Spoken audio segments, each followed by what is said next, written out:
You gonna make me buy bottles with Charlemagne? Nah, I'm just saying. Let's go, world. I might be back with another reaction video. Appreciate y'all. If you're new here, hit the subscribe button. If you ain't new here, make sure you get somebody else to subscribe so we can get the channel popping. I don't gotta pull up and pop you. Maybe I should lower this camera just a bit. Hopefully it don't fall. Let's get straight into it. Look, I normally don't. I never get into the prelims. I don't even normally. You won't even hear me talk about them unless obviously there's a good fight on there or something that a fight that I like. But UFC 319, they might have did something right here. They might have really did something right here with this prelim card. And the fact that all of these great names are on this prelim, they even got Bobby Green, King Green, whatever. I'm not calling another man King, except my nephew. And then they came in hot with the main card. So anyways, I'm going to do my breakdown. You already know what the word is here. Again, hit that subscribe button if you're new. If you ain't new, get somebody else to subscribe. Let's jump straight into it. This is going to be a long video. I'm going to chop it up. If you are one of my UFC fans, one of my MMA fans, then you're lucky because I'm going to do this in the beginning of the video. If you're one of my reaction fans, all the reactions are going to be cut up throughout the video, but I'm also going to be clipping them up separately. Appreciate y'all. Let's jump straight into it. Starting off with the first fight on the prelim card. Alright, excuse me real quick. I'm going to take a sip of this water. I do have the flu, so bear with me. I'm like dry in every freaking aspect of life. We got Brian Battle versus New Sultan Rubizio. Yo, I don't know what it is, but I can hear somebody else say the name and I'll still fuck it up. So it's no disrespect, but I can't. I just suck at pronunciation of names.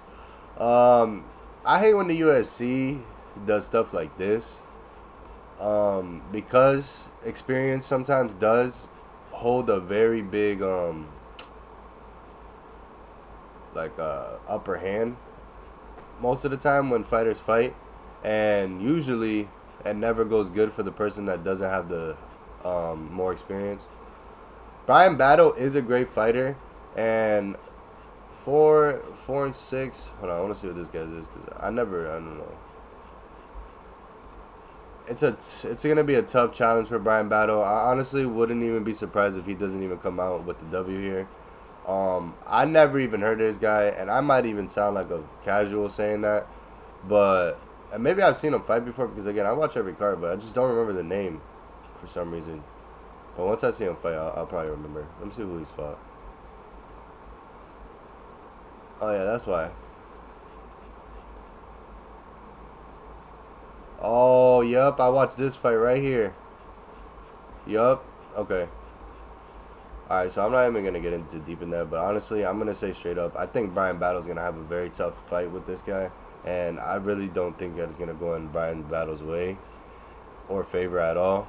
So if he ends up being the favorite, y'all better go bet because that looks like an easy win right there. And sometimes UFC always does that. They'll have the guy with the least record higher than somebody with more experience. Moving on to the next guys, we got Edson Barboza and the car closed. The car closed. Again, this is another battle of experience. Edson Barboza is literally all around the same person every time he comes out. Again, I've never heard of this dude. The car closed. I probably should have. I maybe sound like a casual. Who the fuck is this guy? Yeah, it's because some of these people are. I don't pay attention to people that are not making it to the top 10, top 15. I like to pay attention to the rankings. I'm a ranking person. I like skill. I like skill for skill. I don't like watching all these people that are still coming up and learning. So that's why sometimes I don't be knowing the names of everybody. 6-3. He has 6 wins by knockout, right? And then you got Edson Barboza with 14 wins by knockout, and 8 of them were first round finishes. 14 fights is more than his whole record. It's hard to just bet on these new guys, bro. Like, how do you bet on a guy that's already 15-3? A guy that already has, let me see this one, 36-9. Like, how do you even bet against him? I'd put both of them on a I might put both of them on a parlay. It's the only thing about Edson Barbosa is he's older. That's the only difference. But I don't see him. I can't. Like, I just can't picture these people losing. Like, what the hell? So I got Edson. I got Nur Sultan. Obviously here, this is a more evened out fight here. 16-3, 16-8. Obviously, I'm going Chase Hooper. He's just a beast. Wins by knockout, wins by submission, which I think he's going to do it by submission either way. But that's if he can just stay off the feet. This guy's going to come in here. He's going to look to put him to sleep. Obviously, he's 16-8. He barely wins. So I'm going to put this in Chase Hooper's favor. And honestly, one of these people is not going to win. So if you throw them on a little parlay, you might get a little money. Jessica Andrade, Lupe. Let me see. Man, I feel weird betting against Brazil. I don't know why. Every time I bet against Brazil, it's hard for me. But then again, we got Mexico over here.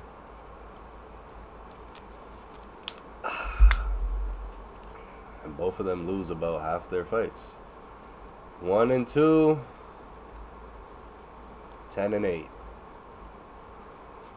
That means Jessica Andrade is gonna win this fight. The crazy thing about the women's weight is that they always have a chance to make it back to the belt, and like it just doesn't make no sense that we would have this. Just fucking hire more women to fight, pay them a little less if that's gonna build the thing and give them all better, records. But these records out here are trash. And I mean, the records again don't matter in the UFC, but I'm saying as far as like on your way to the title, it's gotta count for something. Because people get the belt and then they hold the belt and then they lose it after that. So again, we have to look long run. If you're already 13-5, you're already 26-14. I'm going 26-14, just straight based off experience. Both of these dudes, never heard of them in my damn life. 37-19 versus 20-9.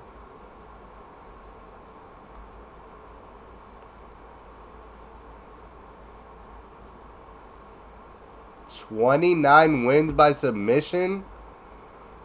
Who the fuck is Gerald whatever the fuck? 15 wins by knockout, 1 by submission, 6 by knockout. That's a submission. What the fuck? If he doesn't submit him, now I don't know. They're 37-19. Out of 37 fights, he submitted 29 opponents. And I've never heard of this dude. That's crazy. That's how you know that hype really means everything in this shit. And that's why I always try to say that shit. And he's fighting on the prelims. King Green. Here we are. Oh, I got him winning by submission. Obviously. This one right here is a weird one. 5-7.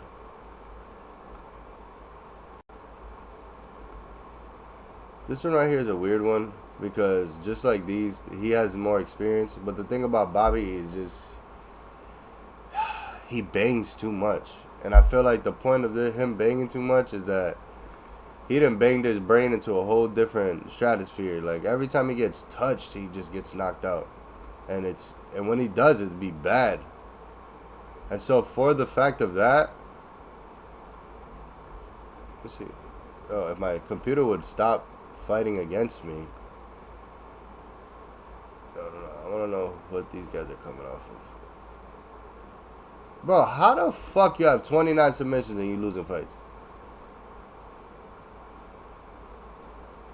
Oh, he's one of those guys. He's a win-lose type of guy. Okay.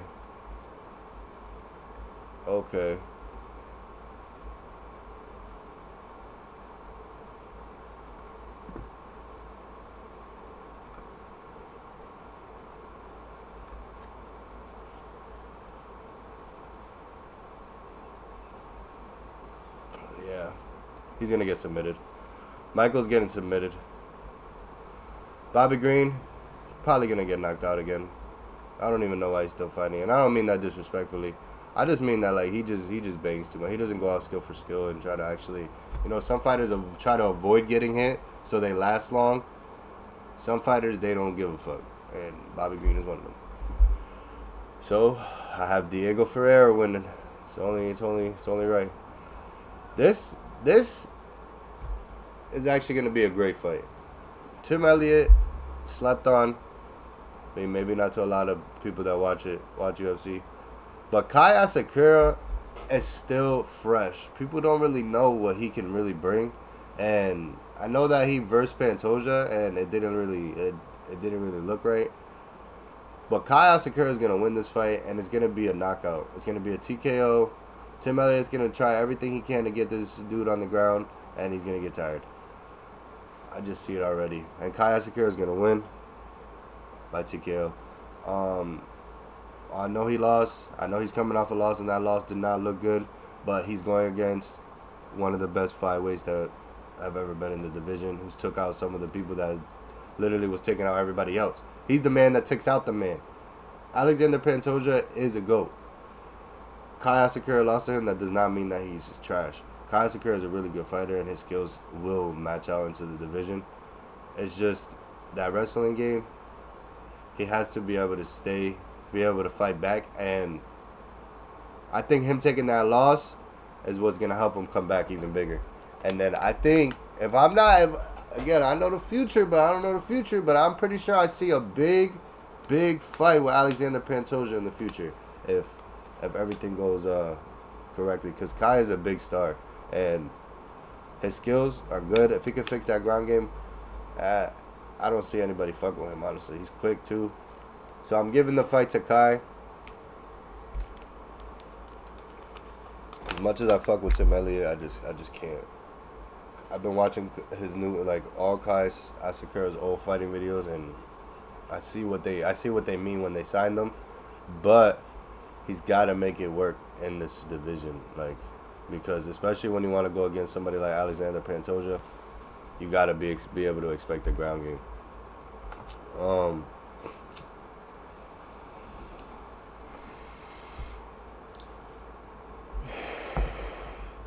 See, Michael Venom Page I fuck with,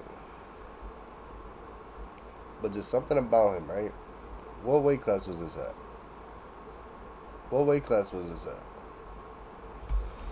I think I can check on my app.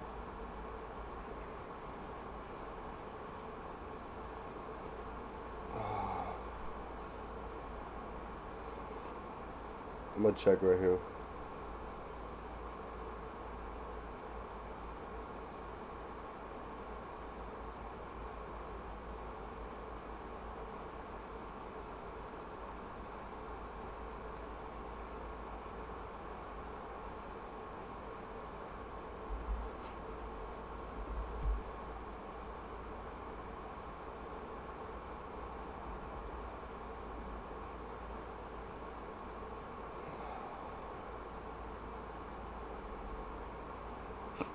The 185 division.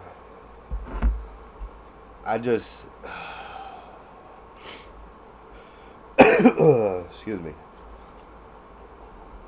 This fight right here, it's I had a lot of thinking and I'm sick. Jared Cannonier is a really good fighter, but that 18-8 record always throws me off because he always wins and loses. Michael Venom Page, though, is a very good fighter, and he moves a lot and he kicks a lot. But I don't see him winning this fight because of his weight. He just does better at the weight class below her, not higher. But somehow he's moving up in the weight class in rankings and the way above. I'm not even going to get into that, but I think Jared Cannonier could win this fight. And I think he could win by knockout if I'm not bugging. If both of these guys don't go for the ground game and Jared's able to just defend, I can see Jared going for a TKO victory over Michael Venom Page. 23-3, but he came from a organization where he obviously had the upper hand. He was a lot better than the people that were in that company and organization, and everybody knows that. This fight is I want to say that Neil took the fight because he seen what happened in the last fight with Carlos and him losing to Ian. But I feel like what people might not understand is Carlos Prates it comes from Muay Thai. So if Jeff Neal doesn't if Jeff Neal stands there like he usually does, he's gonna be getting battered everywhere. And if let me check, because I don't even think Jeff's gonna go for no takedowns, bro. Like, he has 2 submission wins, and if he doesn't take him down again, Carlos Prates is gonna knock him out. TKO victory again. It's just that simple. I'm not judging this fight because I don't know who Aaron Pico is, and why the fuck is he 0-0 and he's 16-0? Who the fuck is Aaron Pico?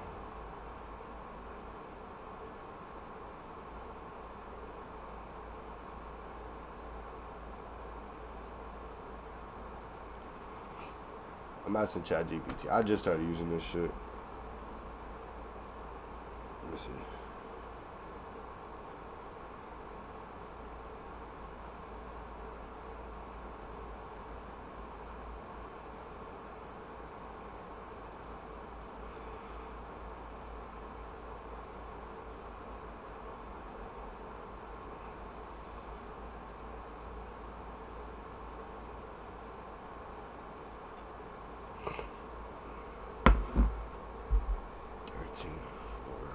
Versus 16-0. It just doesn't make sense to me. It just doesn't make sense to me. Hold on. He's lost 3 times by knockout and TKO. Versus United. My bad, guys. I gotta look this up because I never heard of this dude in my life. In my life. 13-4. Okay, MMA.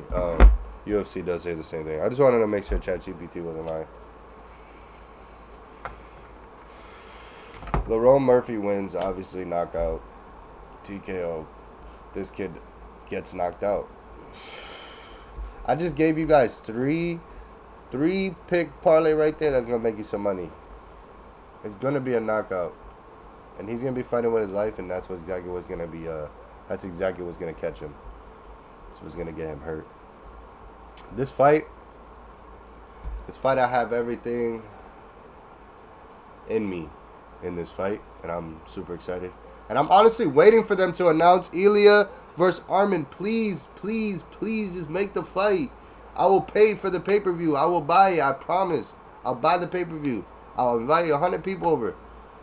Please. That fight needs to happen. I'm not even going to be mad if Arman loses. It's just skill for skill. I want to see the best versus the best. I don't want to see y'all skipping this bullshit. Just the best versus the best. That's all I'm here for. And I don't care about the rest. Here we are. Main card. Main event.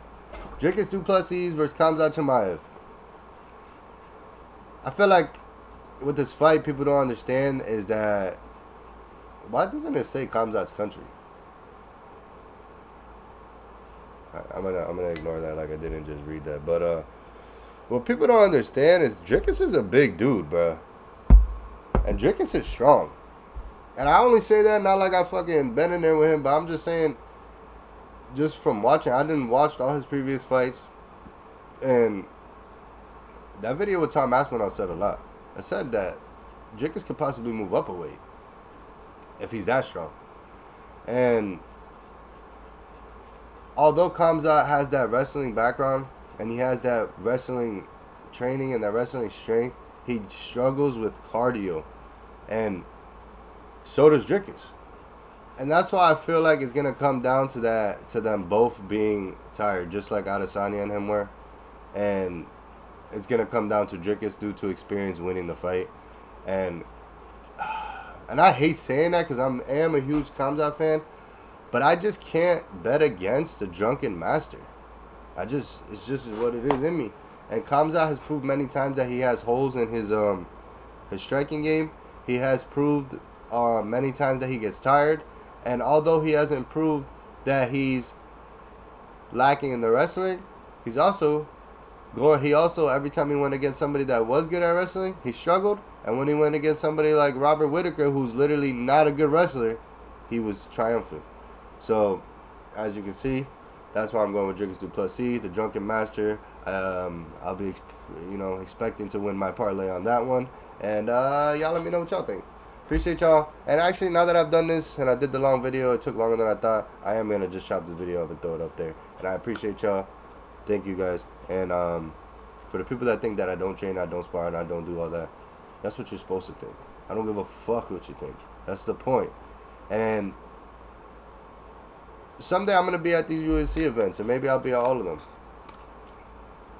The only reason why I don't go now is because they literally cost an arm and a leg. I'm hoping one day Dana White just, like, at least evens it out a little bit. Make it like a concert, like a basketball game. But instead, they charge $600 to sit in the top seat, so which is why it's hard to attend those. But if you think I can't fight, you must be out your rabbit ass mind. Appreciate y'all. I'm out of here. Let's get straight to it.